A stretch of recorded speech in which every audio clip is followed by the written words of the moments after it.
What's up, guys? Roma, Milan, another sold out 35th in the row at the Stadio Olimpico. This is going to be hopefully a really good one for Roma, a chance to get back on track, a draw, a loss, first two games of the season. Meanwhile, Milan is red hot. Diavoli, 2 wins, 2 games, Pulisic, 2 goals. They probably couldn't have asked for a better start, and they're looking like a serious contender for the Scudetto early on. But Jose Mourinho will be knowing that he's got a big new weapon in his arsenal. Of course, it's Romelu Lukaku. We're going to be going over all of that just as well. We're going to take a look at some probable formations. This is a recorded version, a little bit different. So we're going to run about 5 to 7 minutes today, probably. Take a look at some comments from Raja Nainggolan as well. So the first thing that we're going to do here is we are going to go into the Gazzetta dello Sport's probable formations. And I will say that as we look at them, the one thing I notice is at the top of your screen, the top left is Zalewski. I don't think he will be there. I think that will be Spinazzola due to injury. The back three, Llorente, Smalling, Mancini. Yeah, I think that's exactly what it's going to be. And you have Mancini here on the right. Sometimes he likes to play on the left, and he's got a good foot on him. And I'm hoping that will be able to do something with those two center forwards there, Belotti and El Shaarawy. But before we get to them, I think we should analyze the midfield and flanks. So on top of, get out of here, Ed. On top of Spinazzola probably starting for Zalewski, I do expect Aouar back in the starting lineup. Definitely Brian Cristante there. Maybe Lorenzo Pellegrini. And I say maybe because of injury concerns, but he is training with the first team, as is Dybala. So maybe both of those guys come on in the second half. Out on the right, I would like to see Karsdorp, but it looks like Christensen is pretty likely here. And I don't know why it's advertising me diamond rings. My wife has one already. Please don't give her any ideas. But Belotti, El Shaarawy, could that be Dybala? Yeah, I think more of a second half thing. Azmoun maybe hasn't really trained too much with the team yet. Lukaku, perhaps on the bench. And we go to the Panchina right now, and we do see that number 90 will probably be there. Solbakken, maybe. Is he going to Olympiacos? Is he going to Sassuolo? I think those are serious possibilities right now. Pagano, I'd love to see him get in. Eduardo Bove, of course, him and Paredes. That would be the only exception here is perhaps for Pellegrini. I think you see Paredes step in, and then that becomes like a double pivot. The both of them, Aouar taking the more Mezzala role is what I surely could see being the most likely there. Salik also, links of him moving outside of Rome. Indica hasn't gotten a start yet. He still looks a little raw. So there's that in contention as well. But as we look at Milan's setup, right, guys, you know what you're going to get on the flank there. Come back to me, Gazzetta dello Sport. Well, I'll tell you anyway as this loads. You got Leao for sure, number 10, Giroud, Pulisic. This doesn't look like it's going to change. Leao against Torino was super dangerous. His movement, his space allowed the rest of the team to really function. Loftus-Cheek, you'll get to start with Krunic and Reinders. I think Reinders is going to be one of the best midfielders in the league. Statistically, he's great. He started off really hot. Then you've got Theo Hernandez, the most dangerous left wing back in the league. So he, in my opinion, is somebody who's reinvented this role. I'm not sure if that's just because tactically or the way that he plays under Pioli. But to me, those inside runs that if you imagine Theo, and he did this movement against Torino, he'll pinch inside, and what that does is it unlocks Krunic, who makes a run, drags his defender, and opens up so much space for Theo. I love it. From somebody who loves tactics in football, I do really enjoy seeing it. From somebody who supports the adversary, not so much, especially when I know that the double pivot is still kind of without a true defensive midfielder. I would have liked somebody, I think, reflecting on the Mercato, somebody a bit tougher, more of a true Matic type, if we want to go there. Thiaw, Calabria, that'll be set with Magnan, probably also the best keeper in the league. So on the bench, Sportiello joined Milan this season. Mirante is also there as the backup keeper. Ale Florenzi still doing his thing. I'm surprised. I thought he would maybe be in MLS by now.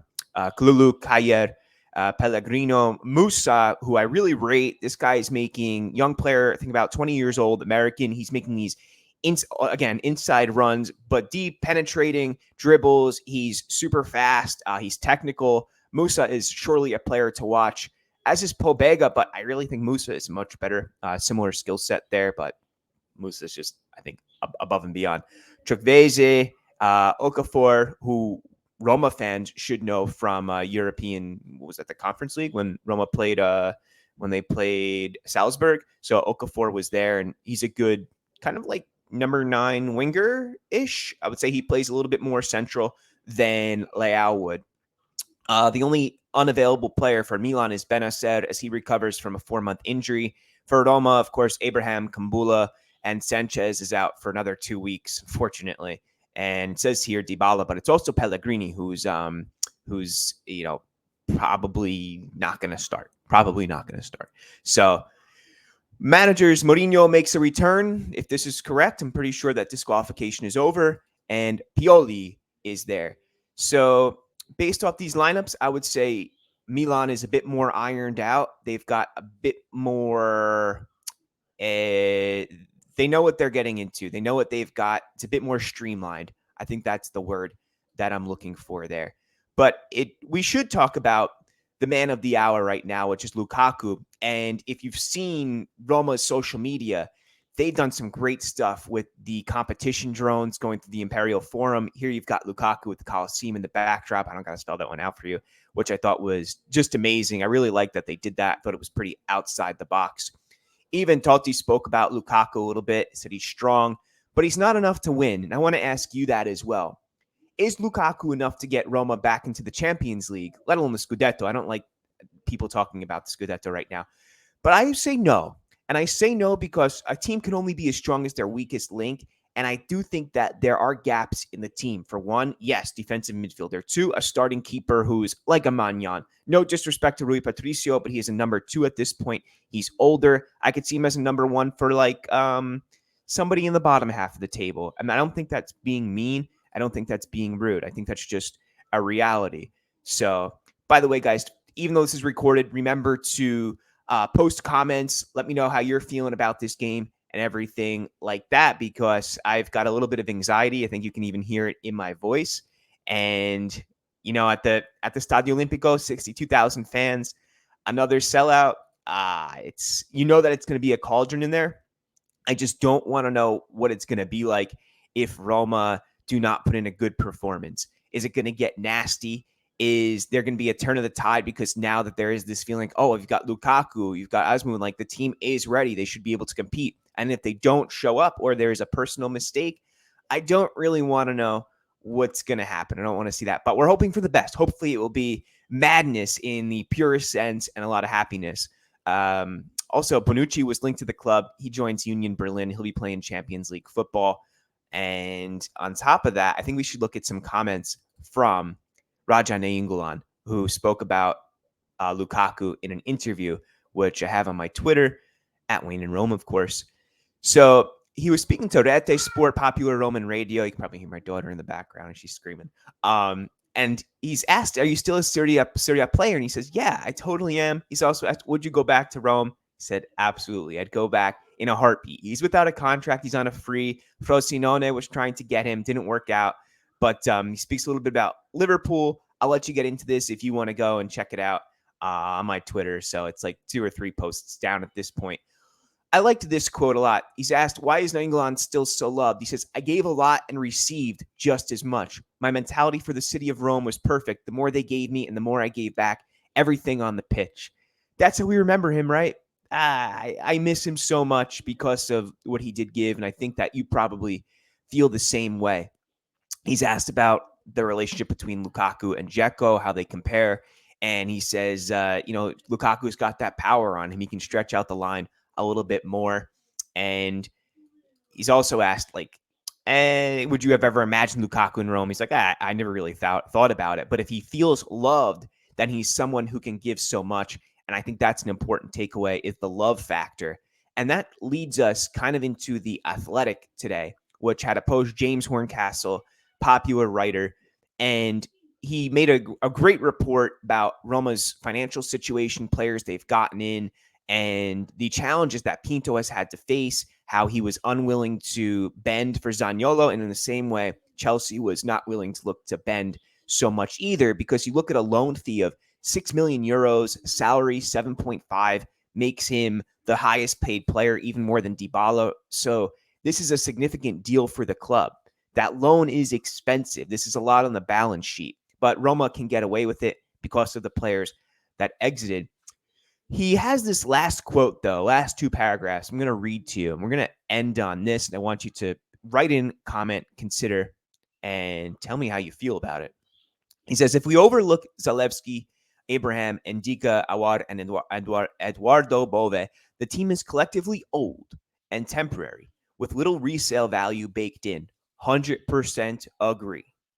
Mourinho could be gone in a year. Probably will be. Lukaku might be back at Chelsea next summer. This is the risk.